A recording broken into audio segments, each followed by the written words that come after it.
Good afternoon, everyone. So there's something I've been wanting to do for a while now.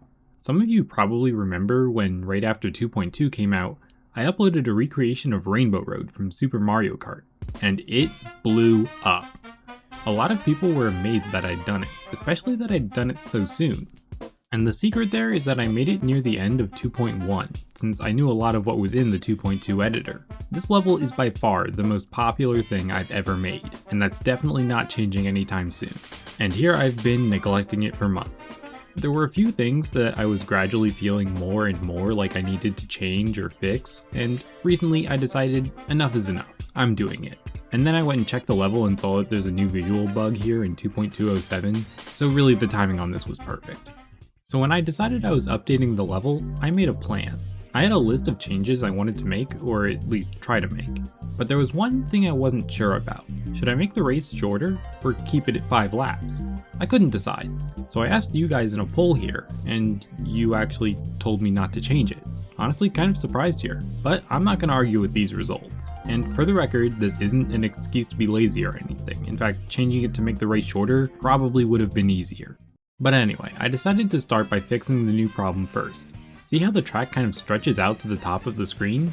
I gotta fix that. I thought this would be really easy to do, just move the fog down a little bit. Unfortunately, this was a bad solution. I had to bring the fog in closer than I'd like in order for that to work, and people were already complaining about it before this, so I thought I'd try some other things. I tried moving the player down on the screen so you can still see the same distance ahead, but I didn't like the way that looked. I also tried zooming the camera out a bit, and that seemed to be an improvement, but I ended up combining that with just a little bit more fog, and I think this is fine. Fixing the new visual glitch? Check. By the way, if you like these kinds of videos or these kinds of Geometry Dash levels, why not subscribe? You'll get to see more cool stuff like this whenever I make it, and it's really easy to do. Just one click. That's kinda like a 2-star level. But enough of that. We have something even more important than subscribing now, because although this next fix might not be the most exciting, it's without a doubt the most important change I made for this update. You see, on some devices, the level looks like this, or maybe even worse. It completely ruins the level for you if it happens. This is because of what I'd say is a bug with the pinch shader trigger. Anyway, as for fixing it, I found this video of someone making a level using the same effect I used for Rainbow Kart. So thank you to Gloves the Cat here for fixing the pinch effect and describing how he did it. Set the pinch shader to use an object as its target rather than the bottom center of the screen, and it looks way better. Fixing the old visual glitch? Check. Next, I wanted to improve the steering. I actually did this for my original video on this level, but there was a bug on mobile that made it completely break steering instead, so I disabled it right after. But those triggers were still there after all this time, so after checking that the bug was fixed on mobile, I set them back up. You can't really see this very well in a video, but steering feels way better now. And hey, now that the steering is more responsive, that might make up for moving the fog in just a little bit. That's how much better I think it feels. Better steering? Check. Another thing I never really liked about this level is that you stop moving after finishing the race, and it looks kind of weird during this fade out animation. This one was an interesting one to fix because it turns out the reason this happens is I specifically made it do that. You see, in order for this to work, I need to disable part of the respawn sequence that happens whenever you fall off the track. Specifically the part where the actual player gets teleported back into the normal holding cell. But I couldn't do that while I was making the respawn sequence since it was still 2.1. So instead, I disabled motion completely when you finish the race so that you can't fall off. Except I completely forgot about this when I first tried making this change, and I just disabled that one part of respawning when you finish. And when I tested it afterward, I managed to fall off the track after finishing the race anyway. So I think I accidentally hit a really precise angle to both fall off the track and finish the race at the same time, which means it never fully worked, I guess? Anyway, I removed the part that disables motion after that, and now the finish line isn't a wall that stops you. Better ending? Check. With that, I had the easy changes mostly done, so I decided to move on to the harder changes I had planned. First up was a feature someone who played the level a bunch had requested. He wanted me to make it so that you can see your times for each lap. Now, this was going to be a bit tricky. The timer here doesn't just use the timer functionality built into the editor, since I made it in 2.1, back when that didn't exist. It's a bunch of count objects attached to a spawn loop. So first, I needed to make a copy of all of these counters that can keep track of how long you've been on the current lap. Now, I also want to show your lap time when you finish a lap, so that means another copy of the counters. But wait, there's more. I also want to show the lap times on the end screen, which means 5 more copies of the counters. And honestly, when I was making this part, I kinda wished I'd shortened the race to 3 laps. But anyway, the final setup here is that there's a second timer that counts up alongside the regular timer that you see while racing. At the end of each lap, the lap timer's counters get copied to another set of counters that get shown on screen for a moment while the lap timer gets reset to 0. Then, the counters that were displayed get copied to one of 5 more sets of counters, one for each lap, and those are all shown at the end of the race so you can see your lap times. There we go. Lap times, check. After this, I tried doing some more of these harder changes, but none of them worked. I wasn't going to go into detail about these cancelled changes, but one of them kind of has a story behind it. In my original video on this level, I mentioned that removing the fog would require RobTop to change the game to make it possible. And I was right, just not for the reason I thought. This is the link visible trigger, and it makes it so that if any object in a group is on screen, the game will treat every object in the group as if they're on screen. This trigger does exactly what I needed, and it was added in 2.2 so I had access to it at the time.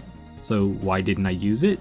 Well, the honest reason is because I didn't know about it, but even if I did, it turns out the trigger was glitched and would break forever if you ever closed out of the level. Basically, this trigger was completely useless. So the change I wanted RobTop to make turned out to be fixing a single bug. And he did eventually. And I could have removed the fog after that, but remember that new visual glitch in the level I fixed back near the beginning of this video? Well, the same issue completely ruins that idea. But before 2.207, I was able to try out removing the fog, and honestly, it looked pretty bad. I don't have any footage of it, so you'll just have to trust me on this, but yeah, I don't think I would have kept it. So that's why I didn't remove the fog. Now at this point, I had my whole list done. Everything was checked off or crossed out, but I didn't want to end the video on such a disappointing note, so I set out to add something I hadn't planned to. Let's give this level a mini-map. Now, the first thing I needed to do was make a shrunken down copy of the track for the map.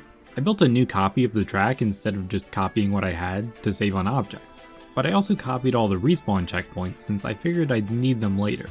I shrunk down this copy to about 1/20th scale, and made indicators for the finish line and your current location.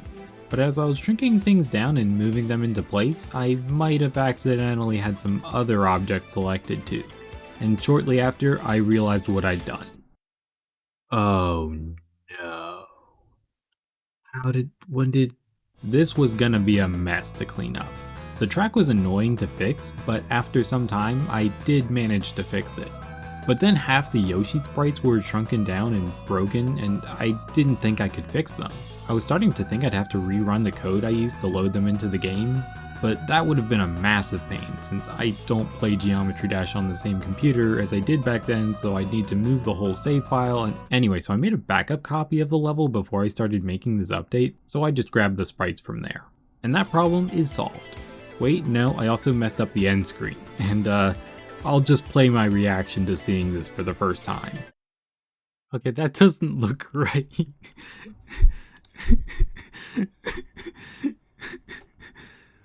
Yoshi, what happened to you? I'm almost tempted to keep it. Okay, I'm gonna keep a copy of this. Oh, I love this. Like, I did change it back to normal, but I kept a backup copy because, come on, how could I not? Anyway, with this absolute gem saved, let's get back to the minimap. For the minimap, there's an icon to show where you are. To make this icon move, I needed to make a copy of all the movement I have for this track.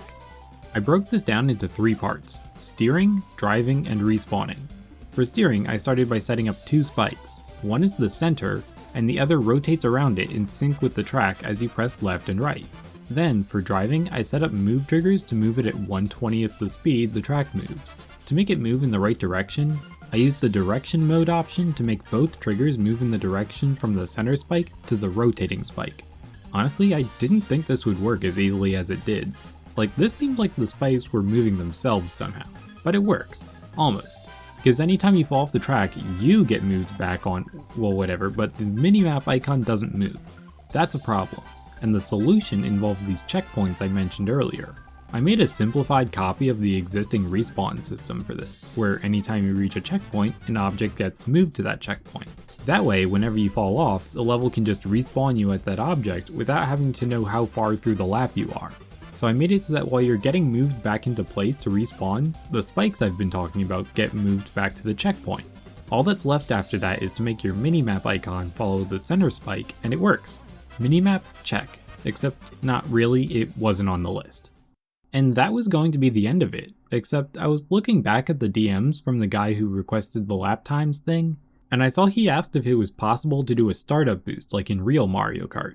And it wasn't, but I realized maybe I should make it possible. I thought for a bit about how I could make it so that when you start holding at a certain point during the countdown, you would get a speed boost on go. Turns out the solution was really simple, just use a dash orb. Your speed in the race is tied to this jetpack. If you fly higher, you move faster. If you stop holding and go down, you'll slow down to a stop. Since we're using normal gameplay for this, we can have a dash orb that's only usable for a brief moment right after 2. I actually did have to check the timing on that, but if we set the dash orb to point up and move you really fast, you'll get up to full speed almost instantly when the race starts. I also wanted to make it so that if you're a bit late, you can still get a boost, but a smaller one. The way I did this is by setting up a line of dash orbs with varying speeds, then moving the whole line over a few times to change which orb you'll hit if you start holding right then. Now, there's still an issue with this. If you don't stop holding, you'll get the boost again after you fall off the track, which doesn't seem right. I need the dash to stop if you fall off the track. You would think the way to do this would be an S block, like I did, but then you just stop moving completely until you stop and start pressing again. Instead, we need to use the options trigger. With this, you can actually disable player input, which will stop the dash, and then we can re-enable it after you respawn. This lets you start flying up without actually starting a new button press. And with that, this feature is ready. Startup boost done. Now the update is ready. Let's take a look at what we've done.